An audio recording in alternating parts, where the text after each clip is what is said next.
അങ്ങനെ വീണ്ടും ഒരു തിങ്കളാഴ്ച ദിവസം കൂടെ വന്നെത്തി. എൻ്റെ മീനാക്ഷി കുഞ്ഞിൻ്റെ ലഞ്ച് ബോക്സ് ഒന്ന് കണ്ടാലോ. ഇന്ന് ലഞ്ചിന് കൊടുത്തു വിടുന്നത് ചോറല്ല, ദോശയാണേ.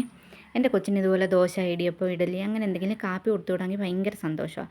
എനിക്കും കൊടുത്തു വിടാൻ അതാണ് എളുപ്പമെങ്കിലും ഞാൻ മാക്സിമം ചോറ് തന്നെ കൊടുത്തു വിടാൻ ശ്രമിക്കാറുണ്ട്. അപ്പോൾ ഇന്ന് 3-4 കുട്ടി ദോശ ചുട്ടു. അത് ഈ ലഞ്ച് ബോക്സിൽ വെക്കാനുള്ള സൗകര്യം നോക്കിയാണ് ദോശ ഇച്ചിരി ചെറുതാക്കിയത്. പിന്നെ അതിൻ്റെ മുകളിലോട്ട് മുട്ട പൊരിച്ചതെടുത്ത് വെച്ചു. ദോശയുടെ കൂടെ കറിയാക്കിയത് സാമ്പാറാണേ. അങ്ങനെ സാമ്പാറും കൂടെ ഒരു കുഞ്ഞു പാത്രത്തിലാക്കി വെച്ചു. പിന്നെ കുടിക്കാനുള്ള വെള്ളം കൂടെ ബോട്ടിലാക്കിയപ്പോൾ നമ്മുടെ മീനാക്ഷിയുടെ ലഞ്ചൊക്കെ റെഡി ആയിട്ടുണ്ട്. പിന്നെ ഇതെല്ലാം പറക്കി ലഞ്ച് ബാഗിലാക്കി. ഇന്ന് എൻ്റെ മീനാക്ഷിയോട് രാവിലെ ഞാനും കൂടെ വീട്ടിൽ നിന്ന് ഇറങ്ങുന്നുണ്ട്. എൻ്റെ കൊച്ചിൻ്റെ HB ഒന്ന് നോക്കി ഇവിടെ അടുത്ത് അംഗൻവാടി പറഞ്ഞു കൊടുക്കണമെന്ന് ഇന്നലെ ടീച്ചർ വന്നിട്ട് പറഞ്ഞിട്ടുണ്ടായിരുന്നു. അങ്ങനെ ഞങ്ങൾ രണ്ടുപേരും കൂടെ ആദ്യം ലാബിലോട്ട് പോയേ. അപ്പം നമ്മുടെ ഇവിടെ പട്ടാഴി തന്നെ ലാബുണ്ട്. ഈ കാണുന്നതെല്ലാം ഞങ്ങളുടെ പട്ടാഴി സ്കൂളിലെ കുഞ്ഞുങ്ങളാട്ടോ.